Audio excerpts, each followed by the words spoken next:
Welcome back to the ZERT Coffee and Chaos podcast, a show where we talk about anything and everything relating to what it means to be a survivalist and a prepared individual in today's society. I'm your host, Chris Bartagone, ZP002. Back with me on the show, my co-host, Jamie Franks. Jamie, welcome back. Thank you. Glad to have you here, man. Glad to Glad have you to be here. Always. It's been an interesting last couple of days. I know. You have experienced quite a little situation in your week. We had some plans going up, and I was met with a text message, basically, and a picture of what your car had an experience with, and it wasn't just a breakdown. So it was and I was in it. So yeah, pretty brutal accident. Obviously, thankfully, you are okay, and your daughter was not in the car. And what, were you on your way to work? I was. So we are, like, for anybody that doesn't know, I'm still on active duty in the military. I'm a flight instructor for Navy hovercrafts. And so, yeah, I was on my way to do night flights. And for anybody that also doesn't know, people on social media have famously kind of made fun of me about it, but I don't care. I drive what's known as a lesbian limousine, the Subaru Outback, and it was a very nice, very expensive, very fully loaded and modified by me, additionally, Subaru Outback. And I was sitting at a dead stop, and somebody just crashed straight into me from behind at probably about 45 miles an hour is probably what I think. But the car was a total loss. But Subarus have a phenomenal safety rating, and that seems to have been the case. I didn't get injured at all. But I know this is not the subject of today's podcast, really, but quickly, there's a couple of lessons to be learned there. Sure. I was thinking about it. Number one, sorry if I sound like I'm beating a dead drum or whatever, but health and fitness matter, because I keep myself in good shape. I took a hard hit and I'm fine. Everybody's like, oh, probably tomorrow morning you're going to be sore. It's now been almost 48 hours and I'm not sore at all. And it took a hard enough hit to basically, it bent my whole car like this. And I'm fine. And the other thing is, I think you and Paul have actually done a podcast that kind of addressed this, if not directly, at least kind of on the outskirts of it, but being somewhat financially secure, where I know people that have gotten because again, if you don't know, traffic tickets in California are quite expensive. A speeding ticket is going to cost you $500. I know people whose lives have been completely upset by a $500 speeding ticket, but I'm thankfully now, and I will say, after I got divorced, my financial situation was very, very not good. But I've rebounded from that, and I'm back into a place where I have good insurance, and my car was this is actually the worst part of it. I was 3 payments away from paying my car off, but I've got decent credit. I've got good insurance. And the fact that I total lost my car 48 hours ago, less than 48 hours ago, is really not that impactful. Insurance is going to take care of this. I'm going to get a new car probably today or tomorrow. And and life goes on, and it's, yeah, so I mean, and obviously getting into an accident is not something that we're ever prepared for. Right. But understanding what you need to do after that is, basic grown-up stuff, right? Yeah. I mean, you need to understand what happens next, and how to proceed. If you don't, that's fine. I mean, if this is the first time you're getting into an accident that is taking you down this path, that's okay. This resources is the first time I've ever totaled a car for the I've never had to deal with a totaled car before. So okay. And honestly, I've actually never had to deal with it. I mean, I've gotten into accidents before, but they were on older cars when I was younger, and we haven't experienced that. But, there's information out there. There's resources out there where you can kind of understand what steps you need to take. But that's important to be prepared for those types of things. Obviously, you weren't hurt. The person that hit you, I don't believe they weren't hurt from what you've told me. So that you didn't have to render first aid to Correct. anybody. Yep. So yeah, so it's been quite a week for you, man. So I'm glad you're here, and I'm glad all is well, and hopefully you'll end up with a new vehicle out of this. What you decide to get will greatly impact how much the internet and I make fun of you from here on out. So Hey, there's man, like that. I am not ashamed of my lesbian limousine. When I want to be a tough guy, I still have my badass Right, Tacoma rock crawler that's all lifted and overland capable and all that. But for getting the groceries, man, the Subaru gets it done and hauling there. around scuba diving Listen, gear and all that. So that's all that right. it's all that matters. It's what works for you. I mean, there was a time when you would get the hottest vehicle out there, and I guess if people are out there and they have that kind of fundage, then do it. Do what makes you happy. I bought a truck in 2021. It was I think it was my second brand new vehicle ever. And I mean, I love my truck, but I'm also looking at getting rid of this truck for something smaller, just because at the end of the day, um, you know, pulling into parking spaces and whatnot is just a lot easier when you have a smaller vehicle. But Well, I anyway, know like this, it's not really a fair comparison because it's television and it's make believe, but like on The Walking Dead, they famously drove like Pontiac Aztecs and Hyundai, like yeah, mid-size SUVs and yeah, stuff because they're good on gas, they're yeah, reliable cars that, so and then we could go down the road of like being a gray man versus being a guy in a lifted Ford F-350 on 35s and all that. true. And So, and what's I guess what's good about what you just said is we all want to be prepared all the time, and I've said it before, and you've echoed it. What I have on me gets me to my vehicle, right? And right. so I understand that what I have in my vehicle gets me to that next step, whatever that may be. Does that mean that I need to have everything that I own, like my kit, my rifle, all of that in my truck, so I can get the 10 miles or less to home to my house? No, but No. there is the thought process out there of, what if you can't get to your house? What if you need to go farther, right? I talk about what I have in my truck gets me to my house, but okay, if I can't get to my house, what's next? Do I have enough on me to do the next thing? And the answer is, I have enough on me to get more. And I've always said that. Like, I don't have 20,000 rounds of 9mm and 223 5.56, but I have enough to get more. Should I need to? Yeah, and I mean, and there's like man, this leads into a whole this opens Pandora's box here. Because you just said a whole mouthful, but there's an actual historical reference for exactly what you were just talking about. In the late 1930s, early 1940s, prior to 1944, where we invaded Normandy and invaded France, when all of France was still, Nazi occupied. Instead of airdropping like machine guns and munitions, that like they made these little pistols called a Liberator. That was a little single shot pistol, and the Right. whole point of that pistol was that I can take this very concealable one shot little gun and walk up to the back of a Nazi soldier and now I Right. have his stuff. Right. So there actually is real historical context for exactly what you just said. And a second ago when you were like, do I need to have all of my stuff in my truck? I was shaking my head yes, because I was agreeing with your point, not because the answer was Oh, yes. right, But right. Yeah. So, just recently we've had a member pose a question wanting to talk about kit. And I feel like today's show and what we were just talking about, and then the conversation that you and I had, which was about, the topic about today's show, all can kind of be intertwined. Um, I've so lately online, I've seen obviously that post, and then I've seen a lot of people showing off their rifle, and their AR rifle, and they're kind of giving you a walkthrough from what they've got from the front of their rifle all the way to the back, and they've got this suppressor and this light and this riser and this optic.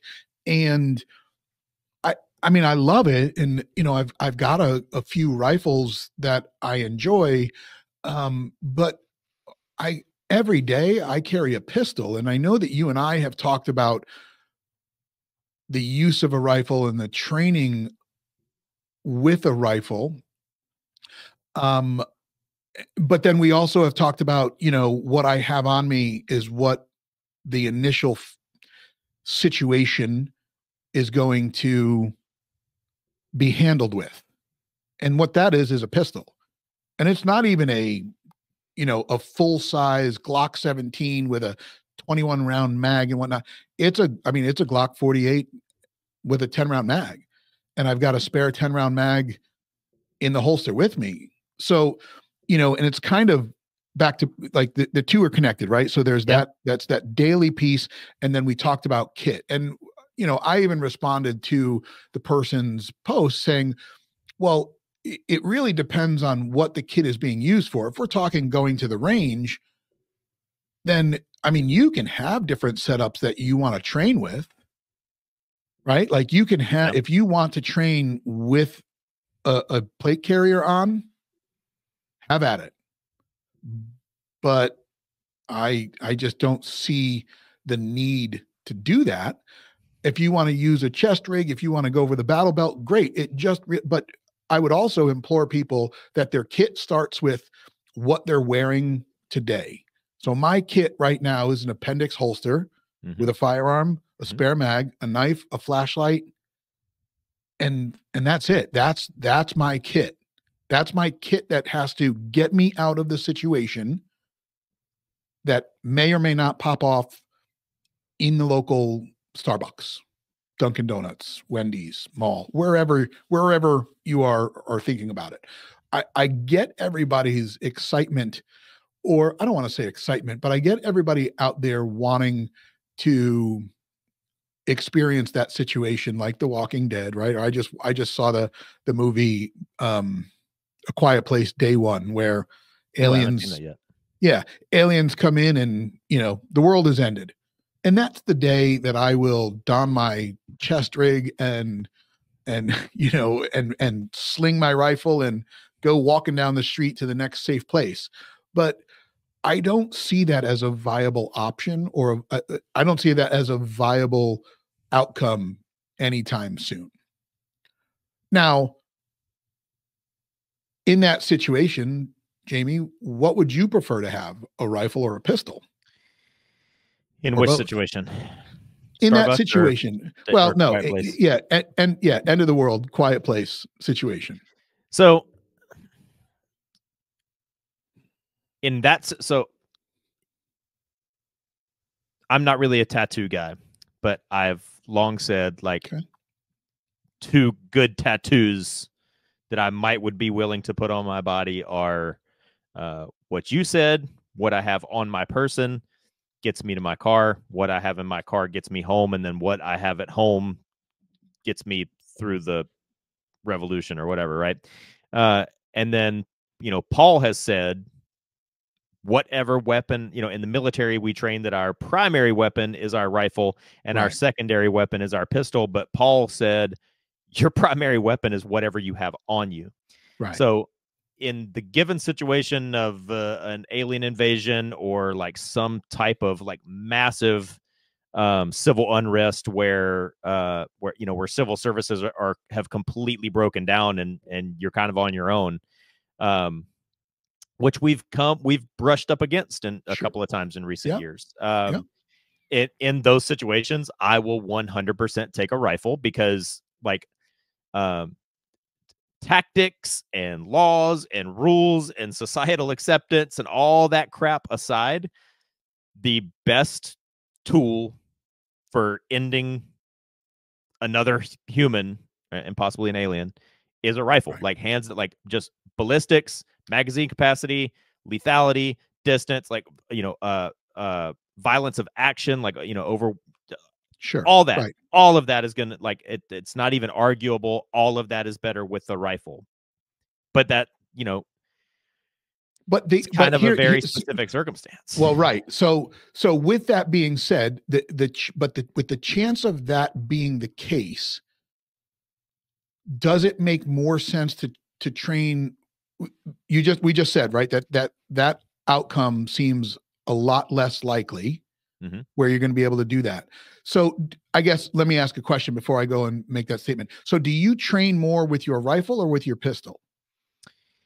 This is not really a conscious decision or on purpose, but I do find that year after year, like kind of at the end of the year, beginning of the new year, when I'm always kind of like taking stock of ammo and all that stuff, year after year, I do trend to, like, I can tell I shoot more rifle rounds per year than pistol rounds, Okay. typically on an annual basis, and that And you has been said the that trend. that's not a conscious decision. It just ends up that way.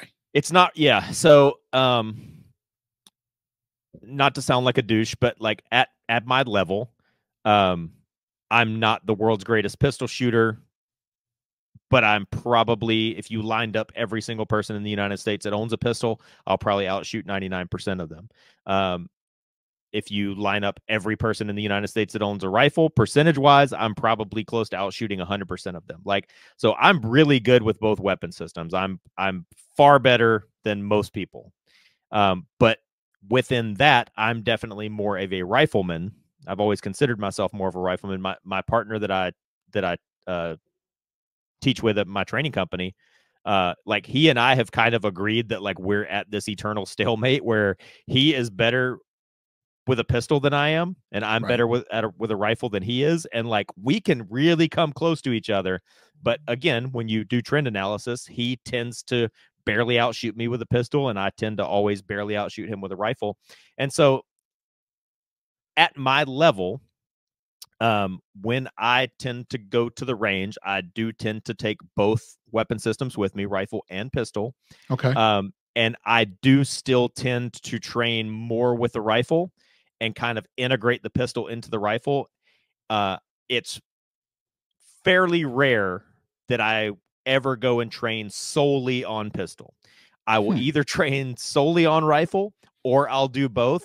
And it's not that I never train on pistol, but I do train more with the rifle because it is either um, it's either I train rifle more because I like it and I'm good at it, or integrate pistol into rifle. But I do train pistol some, but not as much. So I guess that's the answer. Yeah, I mean, and I really do find that interesting, because obviously I have a different mindset, maybe because it's just based on a civilian mindset and just always a civilian mindset with no military background. But I I I definitely had pistols and more of them before I got Mm-hmm. a rifle. And I I think that's probably carry true of most people. Right, and I carry a pistol every single day, Mm-hmm. and I have taken just pistol classes. Now, I did get to do a little bit more training when we had King 33 available to us, and I did transition pistol and rifle, and it really just depended on what we were going to do that night. But I have predominantly spent more time with a pistol than I have with a rifle. Um, and to me, it just makes more sense because it is what I carry every single day. Do I have a rifle available in those situations? I do. Do I have the gear should I need to, you know, red dawn it up in the woods? I do. Um, but I've got to make sure that I can get to that spot Mm-hmm. first. And in order to do that, I've got to be good with what I have on me. And that's not, like you watch all these guys on the interwebs, on the YouTubes, the Instagrams with their drop leg holster and their sub 1 second draw with, when it's right there at their hand. But my question is like, I'm not wearing a drop leg holster Monday through Friday going to my office. I mean, I Right. carry an appendix holster, an inside the waistband appendix holster with a smaller firearm than I would if I'm going to take just a regular, pistol 201, 301, whatever the class is. So I've taken training with both. Just recently, we've talked about it. The class that I took up at the SIG Academy with the 365 macro, that is a daily carry. Unfortunately, I have not gotten back out to the range to troubleshoot the issue with that firearm. So I did switch over to the 48, which I have taken to the range a lot. Have I trained with that? No. Have I taken an EDC class? But when you go, so then when you go to the range to shoot pistol, you're just doing it in a transition type situation and not training just pistol, like maybe doing a concealed carry class or an everyday carry class No, typically, right? I do that. So, Okay. but it's just less frequent. So when you average everything out, the averages, I do spend a little bit more time on my rifle. But I actually do agree with you. I'm just coming at it kind of Yeah, from the of other course. end. So, one of the things, I actually don't think we've hit on this in a while, but in some of the earlier podcast episodes, like we hit on this quite often, like the biggest kind of error that I see people make, within the tactical space or within the prepper space is really being objectively honest with yourself. Like what is the most likely thing that is going to happen, and Right. are you training to that? Now, with me, there's a couple of things. I was a water survival instructor. I was a rescue swimmer instructor. And in both of those schools, we would always train the trainees for the worst case scenario, because if I train you to a level where you can handle the worst case scenario, like in rescue swimmer school, your final problem, your final practical that we would grade you on in the water is a nighttime 6-person multi-rescue that mimics basically like a helicopter crash, Oh wow. where there's 6 victims of different levels of injury and stuff. So the rescue swimmer has to enter the water by themselves, and typically in rescue swimmers we typically work in pairs, but to graduate school you have to do this as an individual. So you have to perform a 6-person multi-rescue at night in full equipment in the dark by yourself, and do it correctly, and rescue and recover all 6 victims. So there's an extremely low probability that you would ever be faced with that situation as rescue swimmer. It's not Right. impossible, but it's Hmm. extremely improbable. But if through the course of the school we can train them to handle that, then theoretically you can handle anything beneath it, right? Got it. So that's one part of the thing, but the other part is, um, I'm still on active duty in the military. If China invades Taiwan tonight, there's a decent chance, because of what my job specialty is, I might be packing my shit tomorrow to go. And I might be put in an environment where I need to be able to perform in full kit with body armor, with a full loadout, with a rifle, with a pistol. Now, other people aren't like that. And other people can tell themselves they want to train to be like that in case, Right. like a Red Dawn situation or anything like that ever happens here. They want to be ready. And if you've never trained in full kit before, and all of a sudden you think you're just going to throw it on and down the road you go, you're going to have a really bad reality check. There used to be this event that I would go to in Texas every year. It was just outside of Dallas. It was the Battle Road USA 5K run and gun, and there was Right. you had to do it in full equipment. Yep. Whatever you started with is all you had. Like, you would get penalized if you ran out of ammo, or you would get penalized. They would have water stations, but you were actually penalized if you drank from them, because you were supposed to take however much water you thought you needed. Okay. And it was a 5K natural terrain course with, I think, 8 shooting stations, sprinkled throughout the 5K, and you were graded on how fast you completed the course, and your shooting score. So you had to be good at all. You had to be in shape enough to run the course fast, and you had to be a good enough shooter to shoot all the stages fast. Right. But I only tell that story that most people that quote unquote train in full gear have never actually done anything like that and actually put themselves to the test. And if you've got all your cool guy gear sitting in the garage, but you never train with it, you're going to have a really harsh reality check. So if for whatever reason you think you're a person who might need to actually wear that equipment for a long duration of time in a stressful environment, you do need to train to it. But people need to be honest with themselves and understand that for most people, most of the time, that is not going to be the case. And there's going back to probabilities and likelihoods, there's a high probability that it never will be. I have all Right. my cool guy high speed kit. I've got everything. I've got body armor. I've got Yeah. helmet. I've got dual tube NVGs. I've got a super squared away plate carrier rig that I've actually worn in a combat environment. That is all, um, what's the word I was looking for? Like all uh, ironed out. Right. Like everything is the way I want it, and everything is the way that I know that it works for me. It's been tested and it's ready to go, and it's in my garage because I'm not going to need it at Starbucks tomorrow. Right. So So do you think, well, I actually, going back to what you said, do you think that it's important for people to at least attempt to train with getting that gear on? And I mean, maybe not so much shooting with it, but put your plate carrier on and walk 10 miles. I mean, do you think it's like more important to do that, or, you know, then add that and then add shooting with a plate carrier? Because obviously, mounting your rifle normally with just your party shirt on is a little bit different than having to work around a plate carrier and doing reloads, and just even your sling, how you know how you wear that sling, how you wear that rifle, and then talk about doing transition. Do you think it's important for somebody to at least try to do that if that's what they choose? Or I'll I'll I'll answer the question this way. If you're not willing to do that, you should just sell all your gear.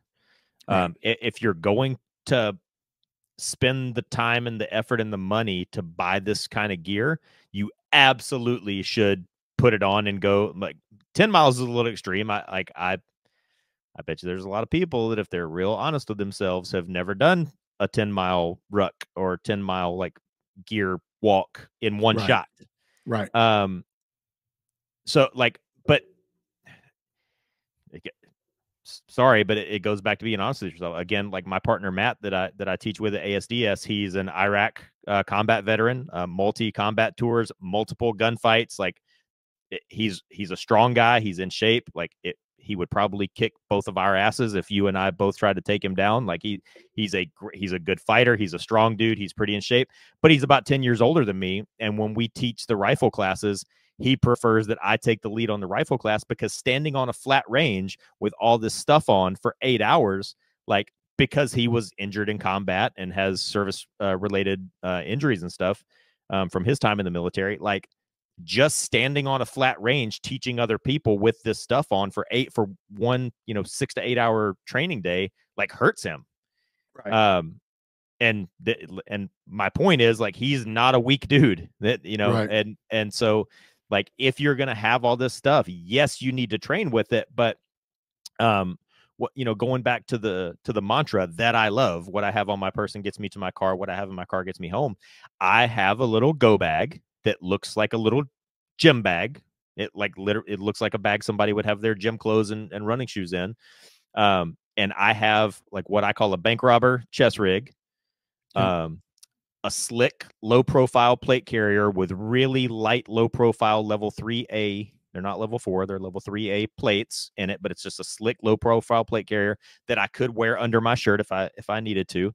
A paddle holster and a clip-on magazine pouch, Right. and my rifle and my little bank robber rig. So just with that, with my regular conceal carry, because we've talked about before, I conceal carry my daily conceal carry weapon is a Glock 43 with the Terran Tactical magazine extensions and then one spare mag, and then all the other stuff that I have in my pockets. So if something pops off in Starbucks, I can, that's more than adequate to defend myself because I live in Southern California. I normally wear like flip flops and shorts every day. Right. Uh, Right. so if something were to happen, I've got a pistol, a knife, a flashlight, all my EDC stuff, and one spare magazine that gets me to my car. If I can get me to my car, I can change my shoes because I do keep a change of shoes in my car. I can Right. actually put shoes Important. on my feet. But that little go bag, it's not my super duper tactical combat gear loadout like I would take on deployment. It's a reduced, like low signature version that affords me the capability of layering up or layering down my overtness or covertness. Sure. I And can I think, yeah, go, okay, go ahead. Sorry, finish. also I was just, like I can put that low profile plate carrier under my shirt. I can put on the pistol and the mag pouches and put on a jacket, and now I'm just going to look like normal dude, but I'm a little bit plussed up from what my EDC is. Right. Then if the situation warrants it, I can throw on that bank robber chest rig real quick over the top, go to my rifle, and now I'm overt. And now I'm like what I call I'm going heavy and I'm going loud Right. with Right. my rifle. And I can like that's enough kit that I could probably do pretty well in a little gunfight and get myself home where now I can Right. be And like that's Commando and exactly. And that's one of the things that one of the ZERT members put up on as kind of his answer to that. He had three different setups, and one of them he referred to as heavy, and basically it was a kind of more stationary setup. So where you have kind of bunkered down, if you will, and you're just kind of you're not moving. You don't have to be mobile. so Um, one little addition.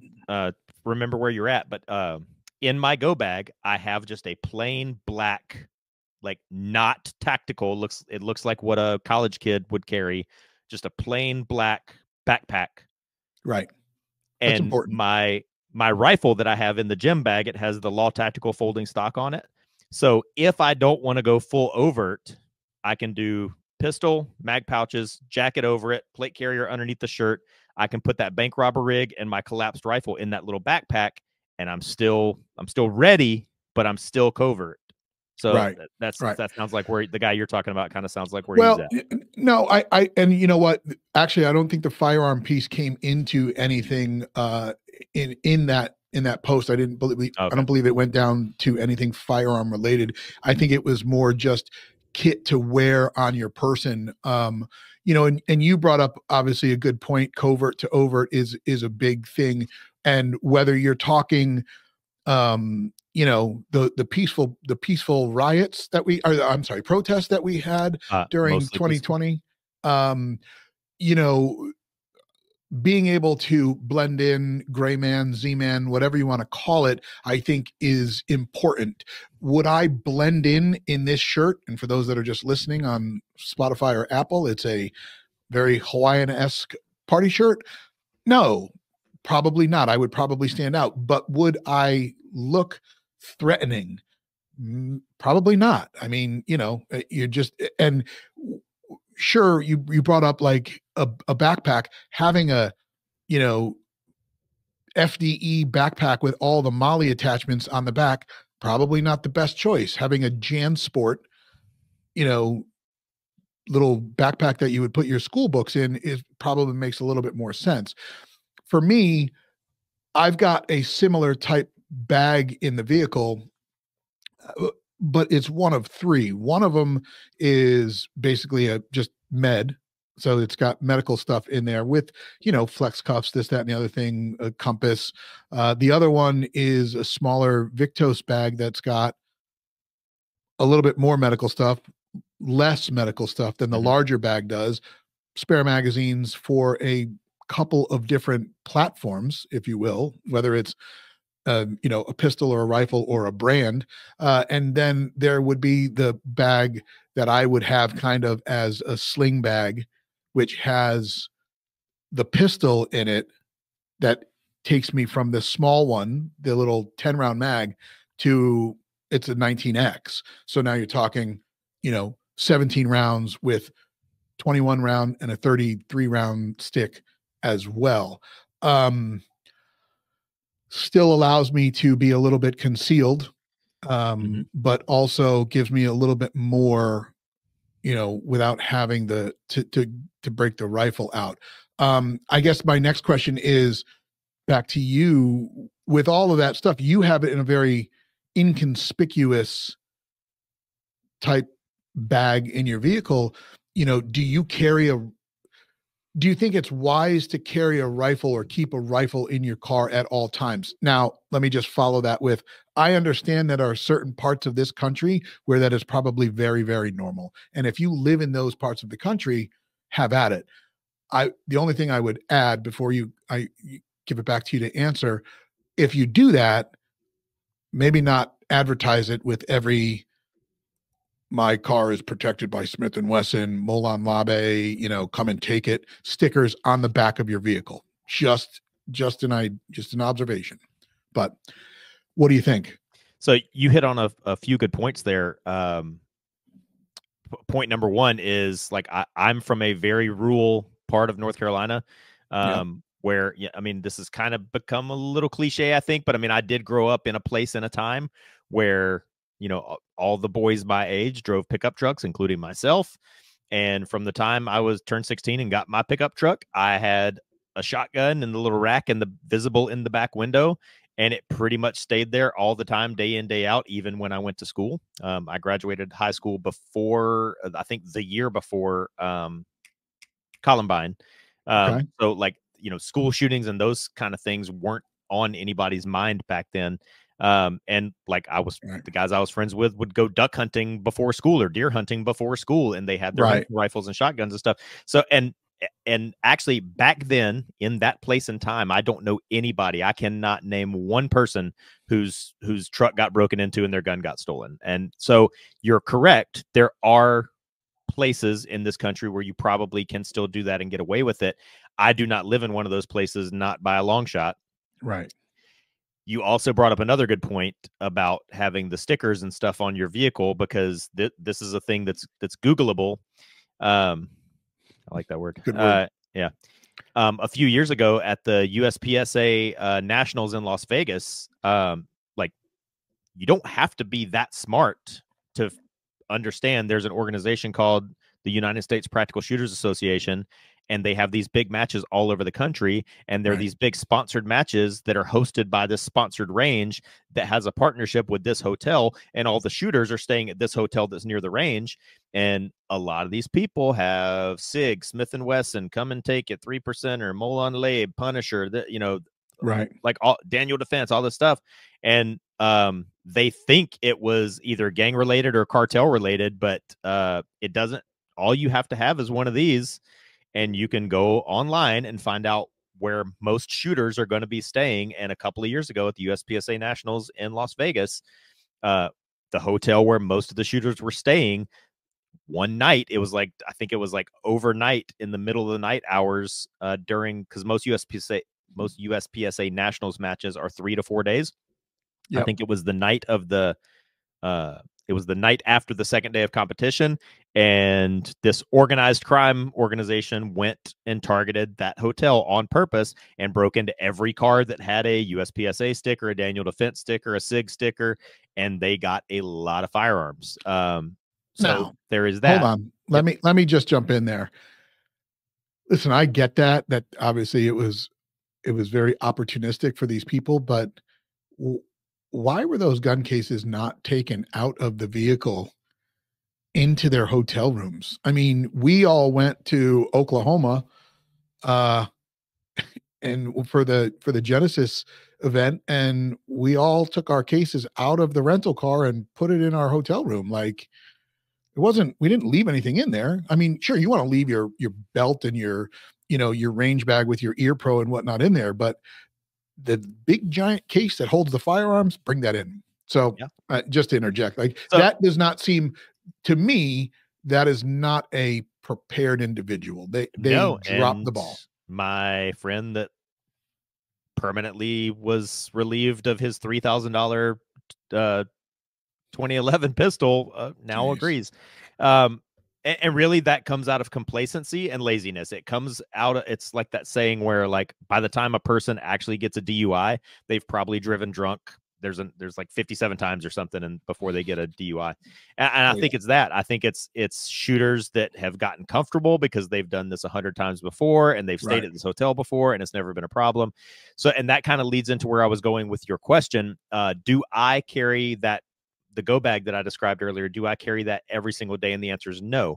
I do an evaluation of where I'm going, how long I'm going to be gone, when I'm going to be back, how far away from my house am I going. Anytime I'm going anywhere where I'm doing a road trip, which I do several times a year with, I'm sorry, maybe not several times a year, maybe a couple of times a year with my daughter, Right. year after year. But anytime I'm going on a road trip or anything where I'm going to be staying at a hotel, for sure it's coming with me, and it comes into the hotel with me, but it's definitely going to be in my car then. Anytime where like if I have to go into like a major urban center, I'll usually take it with me, because again, back to that mindset of if I can train myself for the worst case scenario, I should be able to handle anything below that. Like Right. if something bad goes down, like you said, like the protest, the violent protests and stuff that we saw just 4 years ago, Right. like literally this time 4 years ago, Yep. lots of people who thought they were going downtown for a nice dinner with their wife or girlfriend got caught in the middle of these situations with no warning. And that's, if anything like that happens, that's how it's going to happen. And Right. being in the middle of an urban center with nothing but your hands in your pockets, like that's a worst case scenario. So anytime I'm traveling where I'm going to be staying at a hotel, anytime I'm traveling where I'm going to an urban center, sometimes on a daily basis, depending on where I'm going, if I know, like if I'm going from point A to point B and I know my vehicle is going to be in a fairly secure location until I return back to point A, I'll throw it in the car, because the way I have it packaged up, it literally takes me 10 seconds to either put it in my car or 10 seconds to take it out. But if you're a person that sees these advertisements for this stuff online, and I get it, it looks sexy, and believe me, I understand. I have a Ghostbusters proton pack that I paid a lot of money for hanging on the wall over here beside me. So I understand the allure of the fantasy of it. But if you see these advertisements of things on Instagram and Facebook where it's like this tactical like thing that you mount to the back of your F-150 seat, and it's got your rifle and your med kit and your gun belt and your mags and all that stuff, like kind of what's displayed behind me, you're basically turning the backside of your passenger seat of your truck into a gun wall. Right. That looks awesome, looks pretty, but that shit's gonna get stolen, man. Like, So yeah, so. you know, and that's why I go back to that whole the rifle thing, and I know that I'm being, I don't know, I'm being opposite of maybe a lot of people's viewpoint on this, but I think that's fine because that's what allows people to have good conversation. In my opinion, for me, what would make sense would be to make myself as small as possible, or as less visual or visible as possible. And for me to do that, being able to have enough on me to feel safe and not stand out in a crowd in a situation, the pistol makes the most sense. I So get it if there's like, you know, the situation turns really, really bad where now you've got obviously waves of people and they're armed, then yes, maybe that's where that rifle comes in and becomes that force multiplier, because like you said, now you can engage a lot more targets. It's a more stable platform. You do have the ability to carry more ammunition for the most part. And like, although I do not agree with the gun store salesmen that tell people that they should buy a shotgun because if the bad guy breaks into their house, all they got to do is rack that shotty, Right, and the right, bad guys are just going to piss their pants and run away. I do not agree with that. However, kind of like what we talked about in the last podcast, like in every fight, there's at least one person that doesn't really want to be in the fight, right, and so using the 2020 peaceful protests, aka right. violent Exactly. riots that Right. happened. One of the biggest ones, one of the most televised ones, happened like less than 10 miles away from where I'm sitting right now. And so, like, I was watching that footage on TV less than 10 miles away from my house. And, like, honestly, I probably, like a lot of the people that listen to this podcast, I watched that and I was like, no, dog, like that, like, because they were pulling people out of cars that just Yeah. happened to be in the wrong place at the wrong time. And I was like, no, dog, that's not going to be me. And what you were talking about, a force multiplier, like, if my vehicle is getting swarmed with a bunch of 20-year-old Antifa turds that have a Starbucks cup full of cement, and they start swarming my car, and I step out of my car with a Mark 18 and fire a burst into the air, that is going to change the minds of almost 100% of them. Yeah, and I agree. And so, but you have to be realistic about where you are with that. Like, right. Because I've probably told this story and I've probably told it on this podcast before, but it is a perfect example. I was in a movie theater a couple of years ago, and this guy walks in and he looks like he just tripped and fell out of the 511 catalog. Right. Yeah. Wearing 511 gear head to toe with the little crossbody man purse that I'm sure had a gun and magazines and an IFAK and all that stuff in it. And I'm not willing to be that guy. I'm just not. No, Like, no, and I'm not either. I said, this is the look right here. Yeah. And I'm 44 years old, so I'm roughly 16,000 days old. There you go. And to this point in my life, I've gotten in a gunfight in this country 0 times. So right. I'm at a batting average of 0 of 16,000. So yeah. I'm not willing to alter my entire persona and state of dress to look like 511 tactical guy just so I can tell myself that I'm going to be ready for any situation. And like we have a situation, or not a situation, we have a saying in the military that I started hearing it in about 2008, 2009, when I think kind of the so-called tactical industry was like ramping up because everybody was seeing like the global war on terrorism on TV. Everybody was seeing the guys in combat in Iraq and Afghanistan, and a lot of people that weren't in the military decided they want to start buying tactical gear and they want to look like this and they want to do this type of training, and I want to go take a Chris Costa class and all this stuff. And the saying is, it takes 10 years to be an operator. It takes 10 minutes to dress like one. And so, and a lot of people are like, whether they want to admit it or not, they are in that mindset. And I'm not going Dakota Meyer here, and I'm not telling you not to, and I'm not telling you that you shouldn't, but I am going to tell you, you need to be realistic and you need to understand what you're doing. And you actually need to do training like we talked about at the top, where if you're going to have this gear, you need to throw it on and go walk 5 or 6 miles with it on and get a feel for what that's like. And then, well, just another thing. Oh, go ahead. No. I'm not, my job in the military right now, like I'm no longer an active like tactical trainer or anything. So I don't really have my finger on the pulse of what's being taught right now, because that's not what I do anymore. But we used to train what we called first line, second line, third line gear. And your third line gear, if you can like picture like a combat soldier, fully kitted out with a backpack on.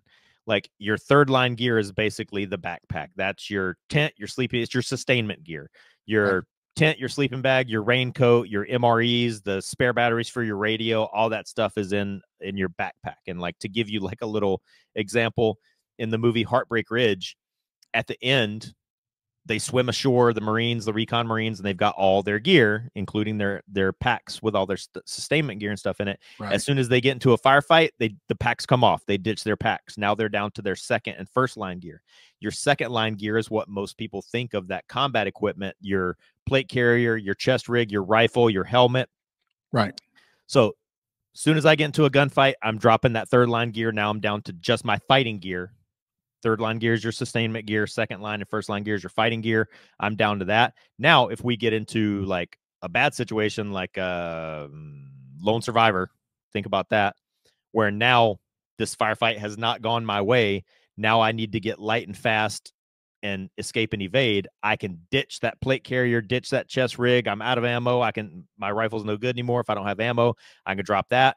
Now I'm down to my gun belt, my IFAK, and my E&E kit, and just my uniform and whatever I have in my pockets. And now I can escape and evade. And I still have my secondary weapon, my pistol, and my med kit and my survival kit. And now I'm on escape and evasion. And you can apply that same principle without having all the cool guy Navy SEAL Delta Force gear. You can apply that same type of principle with your EDC, which is kind of what I've done. And like you said, I dress like this every day with shorts and flip-flops, but I'm still applying that first line, second line, third line gear principle, but in a way that I think is fairly realistic. Okay, good. Now I want to go back to something, and you were sounding good, you were looking good, so I didn't want to interrupt. Ooh. Yeah, I know. and I want this is to everybody out there listening, and it's basic. I want to highlight what you just said. You are zero for what did you say? 16,000 was Yeah, the what was it? I'm Yeah, roughly 16,000 days old. 16,000 days old, and he's zero for 16,000 on having to use his firearm in any kind of situation. And everybody that's listening to this In this show country. should in this country, everybody listening to the show should take that equation and apply it to your life. And that will give you a little bit of insight on kind of what we're talking about and the point that I'm trying to drive across. I mean, it's zero for 16,000 with any firearm. It's not like, well, it's, zero for 16,000 with my pistol, but with my rifle, I've had, I'm 1 for 5. Like it's both. So I know we're a little bit farther away from when we talked about that, and the points that you just brought up are really good. I like that whole first line, second line, third line, kind of mindset and thought process for everybody. So in reality, your that third layer of gear is your vehicle in this situation, or how are we? That's how we're putting that No, I mean, together. I would say, like my first line gear is my daily EDC. EDC, right? So my first line gets me to my second line, which would be the stuff that I have in my vehicle, Got it. and then Perfect. get myself home, and now I've got everything. Right. And Yeah. now I Okay. can, I Perfect. can And mount that's an a great, offensive. yeah. And I think that's a great way to look at it. You know, I'm not shitting on the rifle.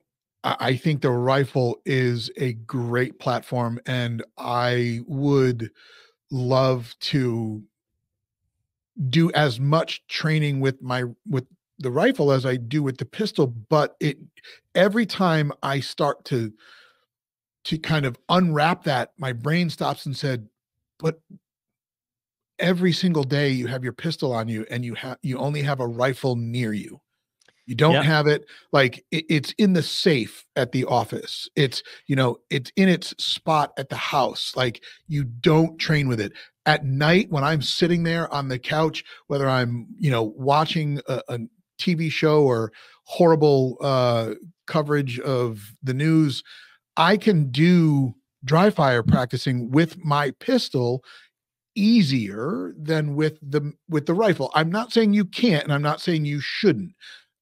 You can 100% do as much dry fire practice with the rifle, and in some situations, like if you have a Mantis X or a Mantis Blackbeard, training with your rifle is so easy and so awesome. Like you can literally clear your house with your rifle and set up targets and get an accurate read on training, where there are training tools out there for your pistol, but it's not your pistol that you can do it with. Right. Meaning with the Mantis, you have to manually cycle. With a tool like the ZERT pistols, you can do a little bit more, but It's not just a real pistol, but that's not to get true. too far off. But with the Blackbeard X that goes in your rifle, it's your gun, your sights, your Your trigger. trigger, Like it's right? your actual rifle that has been turned into a training device. Yeah. Right. So And it resets the trigger. So exactly. I mean, it's not like you can't do the same kind of training with the rifle. You can do up drills. You can get used to and acclimated to your rifle around your house. But like I said, every day when I do dry firing or just reloads and whatnot, it's just more natural for me.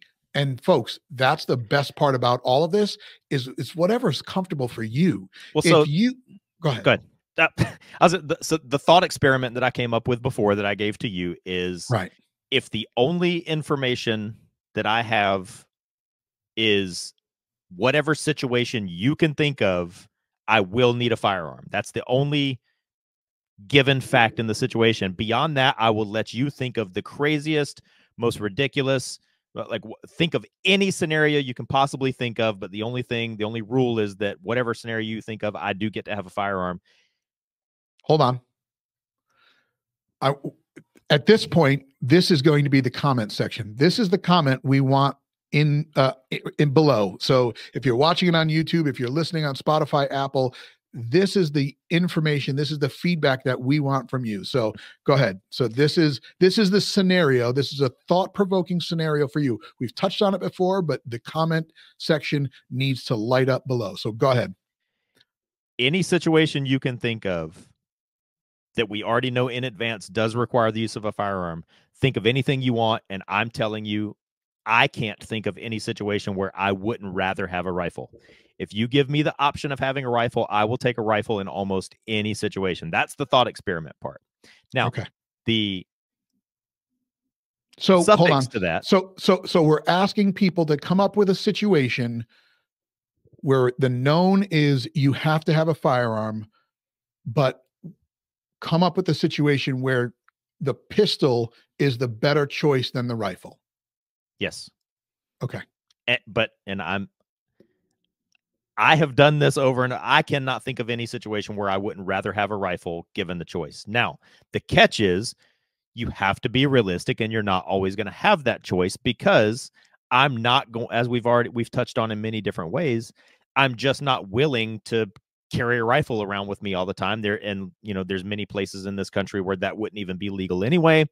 And so that's where the reality side has to kick in, where Paul said, whatever weapon you have on you is your primary weapon. And whether, like, there's times and places where you can't carry a rifle, but beyond that, I'm just not going to, because I'm 0 for 16,000.